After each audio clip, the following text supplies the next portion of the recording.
The truth is that women represent only 3% of all the venture capital funding given in any given year. If you're a woman of color, that drops to 0.3%. Only 0.3% of venture capital funding is awarded to women of color. The What's Good Podcast. Are you ready? Your number one source to all the keys in the industry. With Brianna Javon. It's the What's Good Podcast. What's good? Hey, ladies and gents, this is your girl, Brianna Javon, and we are here with another episode of What's Good Podcast. We are in season 10, and we're going to talk about wealth management. Today, we have an amazing guest with us. Her name is Linda Fisk. How are you?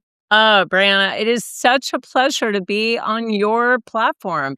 You have had some of the most stunning guests, and I think the conversations that you have crafted on your program are just incredibly power-packed. I don't know how you get to all of the different nuggets of gold you do, but you are quite the host. So I'm thrilled to be here. Thank you so much. Thank you. And I'm excited to tap into your amazing brain today. So as you ladies and gents know, we do not have interviews. We have genuine conversations. So we're going to start off with you, an icebreaker. Your icebreaker today is, what's one daily habit that helps you feel grounded and focused? So for me, I would say I start every single morning in prayer, and that sets the intention for the day. And for me, it helps me stay focused on what really matters. There may be a really power-packed day full of meetings and introductions and interviews and all kinds of things. But if I stay grounded in the word and grounded in my intention for the day, which is to ensure that I am meeting every single person with the most honorable of intentions, that I am doing my very, very best to offer the gifts and talents that God has given me, that I have absolutely the best intention for everyone's outcome through every meeting and every interaction for that day. That keeps me focused on what matters, not the outcome, but the intention moving into the day. Beautiful. Alrighty, so we're going to go ahead and get into our genuine conversation. So how we usually start is, who is the guest? So for you, who is Linda Fisk? Well, I think I am lucky enough to be able to say that I serve as the chairwoman of an organization called LeadHership Global. And my responsibility in LeadHership Global is to help inspire, uplift, and connect women in leadership all over the world. And I have the privilege of helping them get access to the tools, to the resources, to the connections, the introductions, the experiences that they need in order to accelerate their success. So in my life right now, I say who I am is I am an encourager, I'm an uplifter, I'm a connector, I am someone who serves as mentor and coach, but more than that, I am a community creator for some of the most talented, gifted, and influential women on the planet. Yes, and definitely I have been in your circle around these amazing women in community. And so me making that step to make myself more available to, of course, be around people that encourage me to want to do better. I do think that it's a mindset shift that you have to take. And I feel even with us having conversations, there was something that we had to fill out to say, where we are and where we need to be. And you definitely helped us pull those things together so it can make sense as like a mindset. And so for you, when you're talking to these leaders, when you're talking to these amazing women so they can get to where they need to be, what does those conversations look like? I love that. Thank you for asking that, Brianna. I think of LeadHership Global as a place where women of extraordinary accomplishment come together for growth that really transcends titles. It's not about the title you carry. It's about joining a private, curated community that's committed to purpose, profit, but really personal legacy.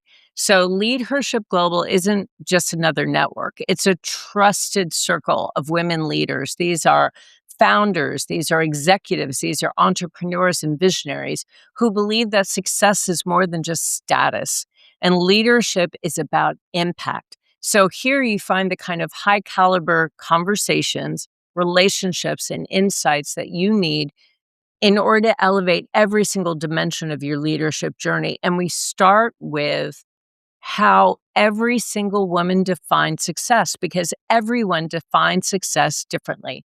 And what we try to do is really dig into what the meaning of success is, what the dimensions of success are, and really how they want that definition of success to be manifest in every single dimension of their business and their personal life. So unlike larger mass market communities, we are intentionally designed to foster deep, trusted relationships with, again, a really highly curated circle of accomplished women that serve as advisors, coaches, and peers to each other. So it's really peer to peer advisory network. Now, listen, we don't believe in waiting lists, closed doors, narrow definitions of success. We're not exclusive in that way. Our members reflect diverse industries, backgrounds, stages of leadership from corporate executives to entrepreneurs to board members, nonprofit founders. But what we do believe is that every single woman needs to first define what success looks like to her and then be very honest about the resources, the tools, the connections, the support, the help, the assistance that she needs in order to take the next step in her career. And then every single member receives customized support that's aligned with her definition of success, really her vision. It's executive coaching, it's confidential advisory groups, it's targeted introductions. It could be board preparation or maybe just the amplification of someone's personal brand. But whatever it is that they need to be very honest and transparent about the support that they're looking for so that we can step in and connect them to the resources or the tools or the people that they need to take that next step. Beautiful. So, I want to peel back the onion a little bit in regards to sitting down with yourself because, as we know, in COVID, people didn't know how to sit down with themselves. They were always out and about, being with family, being with friends, being in the community, but did not know how to actually sit with themselves. So, when we're actually sitting with ourselves as leaders, as executives, what are some questions that we can ask ourselves to get that framework and that mindset of growth? What does success look like for us? But to get that image started in our mind, what are some questions we can start asking ourselves? Yeah, we talk about the different definitions of success, and really you could, in this conversation, equate success to abundance. And abundance can mean different things to different people. So it's important that you have a clear understanding of what abundance means to you. So I'd say one of the very first questions that you could ask yourself is, what does an abundant life look like for me? Is abundance around finance, love, health, happiness, or something else? I think the very first question is to write down your own definition of abundance and what that might look like in your life. And I think that's really important. And then I would say it's important to also note, and you said this earlier, what your mindset is right now. And really, Brianna, you pointed to small changes in mindset can make big shifts in your life. And so I think it's important to define what we mean when we say mindset and then ask yourself the question, do I have an abundance mindset? So for me, a mindset is very simply just a way of thinking. It's a lens that allows you to see what you want in this world. So it's different from a belief or a value. A mindset is something that's actually fairly easy to change with awareness, with practice, and with determination. But it's the general perspective that you have on life and how you react to various situations. And so, in some ways, you could say that values are what unite us, beliefs can actually divide us, and mindsets will determine if you live a fulfilling and abundant life. So, again, Feeding the right mindset will be essential for you to create the life you want, the abundant life, however you define that. So the goal is to empower you to switch your mindset to one that will positively transform your life and attract abundance, attract wealth.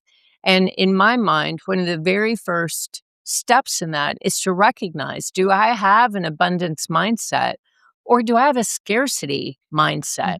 Stephen Covey wrote about that in the 7 Habits of Highly Effective People. And he said that most people have adopted either a scarcity mindset or an abundance mindset. And the scarcity mindset is more focused on what we don't have and what our limitations might be. But an abundance mindset is about creating opportunities and believing that, listen, there is more than enough for everyone to benefit. And if you really believe that, then I would say you're well on your way to being able to adopt an abundance mindset. But a person with a scarcity mindset will be absorbed with what's missing. A scarcity mindset will focus on limitation. And honestly, it'll manifest obstacles that can limit your success. And when you limit yourself with your beliefs and your actions, that just means you're not open to receiving or even recognizing the abundance that surrounds you. I absolutely love that because what I'm hearing is awareness, right? And so, with that being stated, on the path of wealth, on the path of growth, on the path of just knowing your values and what you stand for as a leader in your community, let's just be honest, there are times where imposter syndrome might come into play. A little bit of fear may come into play. How do we keep the reminder of we know what path that we are on despite the pivots that may come along the way? Ooh, such a great question, Brianna. Thank you for saying that. I think it's very much what you just mentioned, self-awareness. So I would challenge all of your listeners to think about their life. Which areas do they find themselves focusing on what they don't have? I'm not married yet and I want to be. I don't have a robust savings account and I want that. I don't have a house yet and that's really what I want. So, are you finding yourself focusing on what you don't have? Or are you focusing on the limitations that you think are a part of your life? I didn't graduate from an Ivy League school.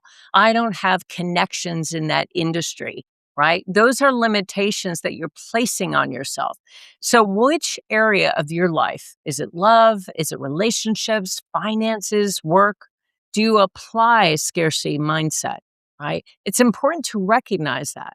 Now, the other side is the abundance mindset. And with that mindset, we recognize that there is more than enough in this world for everyone to receive. And you begin to let go of negative feelings like jealousy, envy, pity, and you begin to take matters in your own hands. You move from being a victim in your life to a leader in your life.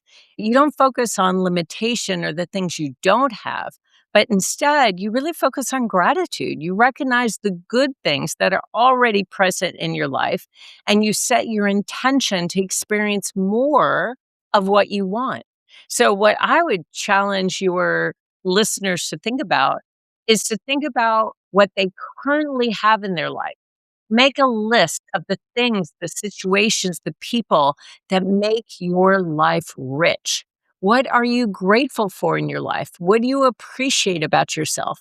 Now, listen, once you have that list, focus your attention on what you do have, not on what you don't have. Absolutely. I absolutely love that.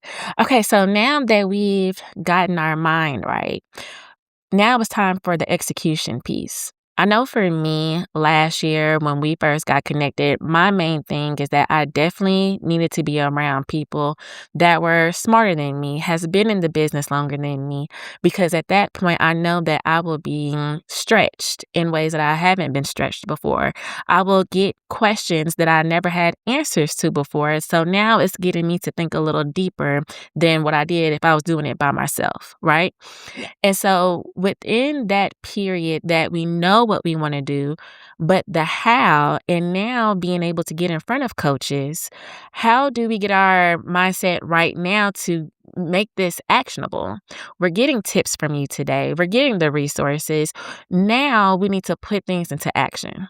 Yeah, I love that. So you took a step and you just described it beautifully based on self awareness. You said, wow, I am growing and scaling a very, very successful business. And I'm excited about what I'm doing, but I tend to be the smartest person in the room in most of the rooms I'm a part of.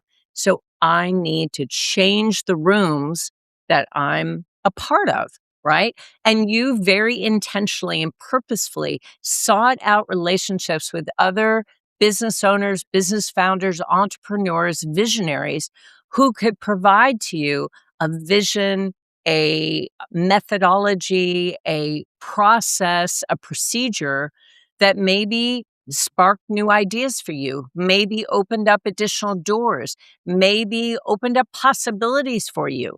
So I would say that the very first step is to surround yourself with the people that are living the life that you're attracted to in the next 5 years, 10 years, 15 years. I think that if you absolutely create a community around you that lifts you up, that cheers you on, that tells you the truth in love, that serves as a mentor, a guide, kind of a sponsor, a coach for you, you are going to find yourself not only able to benefit from their hard won lessons and be able to prevent some of the missteps that maybe they made in their career, but it's also going to accelerate your timeline for whatever you decide success looks like for you. So, in order to bring in more abundance in your life, you need to be open to receive. And that includes receiving help from others. Now, listen, if it's difficult for you to say yes to someone who offers you help, you're basically telling the universe that you're not deserving of receiving from others. And I will tell you that one of the best gifts that you can give and receive is to genuinely invest in the success of someone else. If you are the person that's investing your time, your resources, your money, your connections, your tools, well, there's no better way of feeling a level of gratitude than in giving. And if you're the person asking for support and help, for guidance and for instruction, then you are giving a blessing to the person that you're connected with who's offering that to you. You are blessing them, and they are in turn blessing you. So I would just say that in my mind, being clear about what you need, asking for it, and surrounding yourself with people who are going to be deeply invested in your success is the absolute right first step.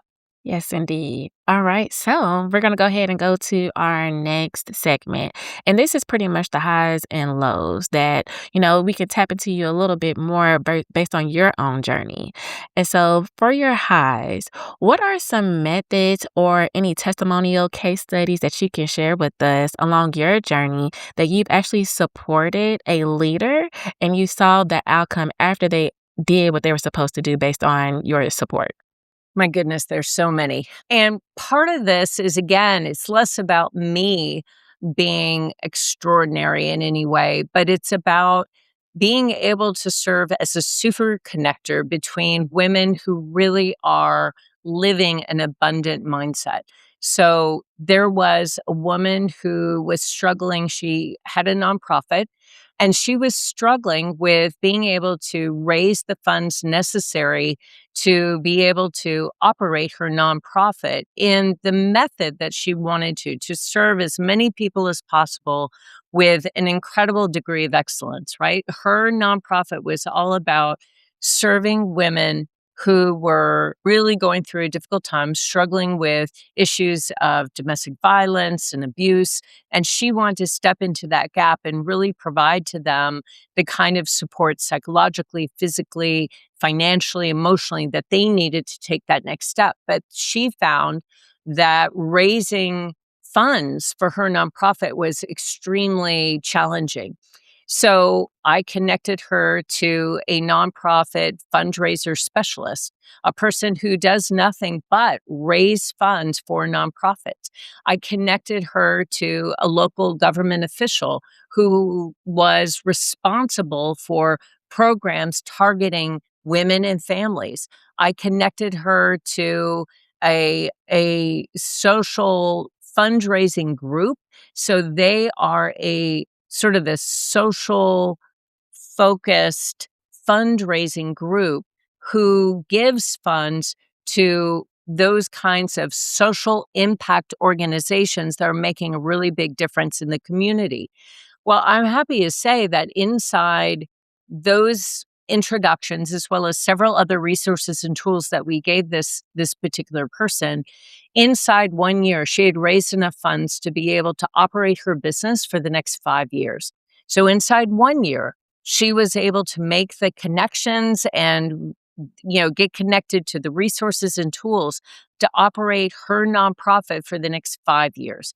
And really, that is abundance, right? So it's this idea of being clear about what you're trying to do. In her case, is being clear about her mission, her vision, her priority, and the people she wanted to serve, and being clear about where the gap was between her vision and mission and her ability to be able to activate against that. So we worked with her to give her access to the tools, the resources, and connections to fill that gap, to meet that gap in between. And it was incredibly successful. And this is about someone stepping up and saying, I need help. And this is where I am. This is where I want to be. Here's how I define abundance. And here's where I need support. Absolutely. And I can say and agree with you that you are a connector. You have connected me with so many people, and I'm so thankful. So it's really good to hear that there are people that are willing to help. But like you mentioned, if you don't know your ask, how do you want people to show up for you? So I think That's that's a huge thing that people need to take away today, is just to really know what their ask is. So on the other side of the spectrum, let's talk about a low. And it doesn't have to be a low, just maybe a pivot that you can share with us within your journey where you either kind of questioned yourself, or like I mentioned, it was a pivot that you may have to change an idea or a method or two. And how did you get to the other side of it? Because you're still here today, you're successful, you're not only just, flourishing within your own journey, but you're also helping other leaders. So I would say that one of the reasons why I started LeadHership Global, which is dedicated to accelerating the success of women, is because I experienced firsthand that women often face cultural, socioeconomic, and political barriers that men typically do not. And what I found is that women often are not given equal access to the privileges, the benefits, the opportunities that men take for granted.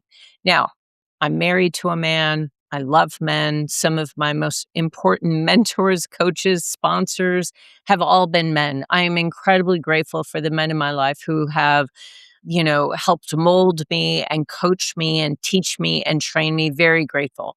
But the truth is that women represent only 3% of all the venture capital funding given in any given year.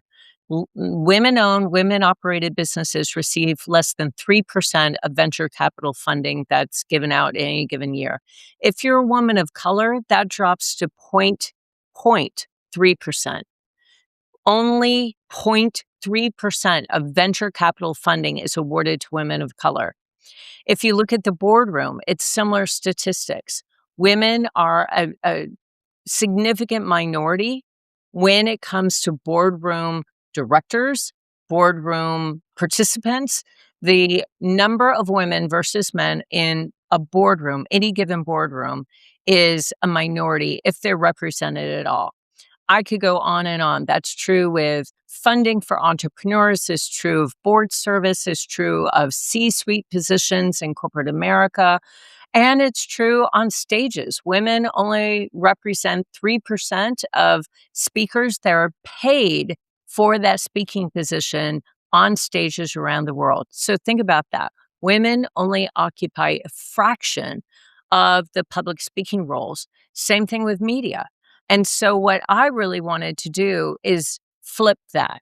I wanted to give women equal access to media opportunities, speaking opportunities, board positions, C-suite positions, so that we could turn around those statistics. And literally, you look around any sought after position, the majority of the time you're going to find that women are a minority. So I have felt that. I've been locked out of boardrooms and senior positions. I've hit glass ceilings. I've been bullied. I could tell you lots and lots of stories about microaggression and undercutting and backstabbing and all of that. But again, in an abundance mindset, it's not about what's been done to you, it's about what you can do about it. So in my mind, I have taken the step to try to give women access to the kinds of privileges, opportunities, and benefits that they typically are restricted from. So I have challenged that limiting perception that women are not equally represented in the highest echelons of politics, corporate America, venture capital, decision making. And I have started to take action against that to transform my perception of limits for women and to take focused action against those things that I find are inequitable. And you are doing it. So I know you said in my mind, no, you're doing it. I think to the world. Because I've been in rooms where you weren't there. And have you heard of Linda? Have you heard of? I'm like, yes, I have. Yes, I have. She's an amazing woman. So I can't say that you're doing it. Everything that you set out to do with your community, you are doing it. And I'm just thankful to be a part. So thank you so much. Thank you, You're Brianna. welcome. All right, so our next segment is pretty much one free advice. I feel like a lot of times we go to these seminars, we go to these webinars, we pay thousands and thousands of dollars for coaches, and we kind of miss the mark. Like, why are we here again? So, if you could tell us one free advice, something that's actionable for someone that's listening to get started today. I love that. Find what you love. That's it. Find what you love. In order to have an abundant life, you need to figure out what it is that you love doing. Many times we try to do something that someone else is doing simply because they're successful. The more you align with what you love doing, the more abundance you will attract in your life.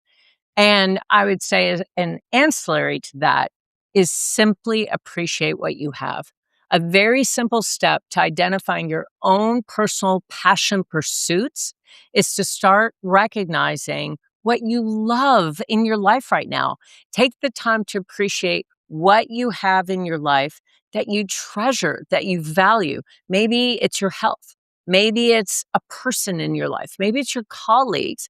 Maybe it's a particular skill or gift or talent, or maybe it's the simple beauty of nature that you get to live in every single day. And once you start really recognizing the abundance in your life, you're going to find that what you need is right there in front of you. Indeed. All right, Miss Linda, if you can tell everyone that's listening how to stay connected with you, if that's through a website, how to sign up for LeadHership Global, etc. Oh, you're so kind. Thank you, Brianna. If anyone's interested in being surrounded with a community of women who will lift you up, who will encourage you, who will deeply invest in you, just simply go to leadhershipglobal.com. That's our website. It's easy to navigate and to learn more about the organization. If you'd like to connect with me personally, find me on LinkedIn. It's easy to find me on LinkedIn. I post way too much. And you are welcome to reach out to me in a direct message. And it would be my pleasure to be able to meet with anyone who wants to go a little bit deeper about creating an abundant life for themselves. And we'll make sure to have all the links in the show notes. So, of course, you can click them and support. All right, so we are going to wrap up with our motivational moment. This usually is either a Bible verse or a quote that I've come across, and I share it with the platform. I share my thoughts, and you share your thoughts, and it's a wrap. So today we are going to do a quote. I didn't see who it was from, but the quote is, "Abundance begins the moment you believe there is more available for you than you've allowed yourself to receive." I'm going to say it again. Oof. Abundance begins the moment you believe there is more available for you than you've allowed yourself to receive. And so for me, when I first saw this quote, I thought about choice. I think a lot of times when it comes to limit thoughts, we put that on ourselves versus what God has for us, that it's way bigger than any type of imagination that we could create for ourselves. And so when it comes to abundance, there's no lid if God is providing you the guidance, giving you the community to support you, all the resources, because at the end of the day, we have it within us. But if we don't act on it, we are going to miss that abundance. So again, it goes back to choice, just choosing it every day that we want more for ourselves. We're going to make sure we pour into others. Others are going to pour into us, and just really surrounding ourselves with like-minded people. And so for you, what are your thoughts on that quote?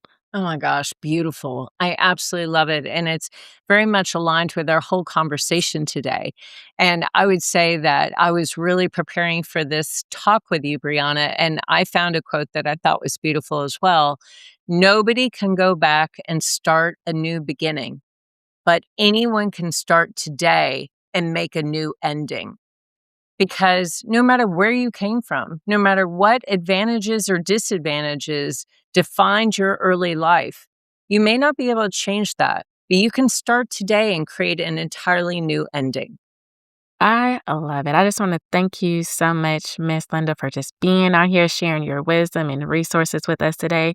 Is there anything that you feel like I left that you would like to say before we wrap up today's conversation? Just thank you. Brianna, you are such a bright light. You shine light into every relationship that you're a part of. I am deeply grateful for the leadership that you offered everyone in LeadHership Global. I am grateful for all of the advice and guidance and insight that you provided to the women of LeadHership Global, all of the platforms, all the opportunities. You are absolutely one of the most inspirational and motivational leaders that I've met in the last 10 years. And I want to say thank you for that.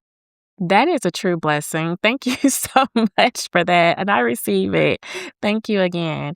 All right. For everyone that's listening, if you're watching, if you're listening to this morning, noon, evening, or night, thank you so much. And we will see you guys on the next episode.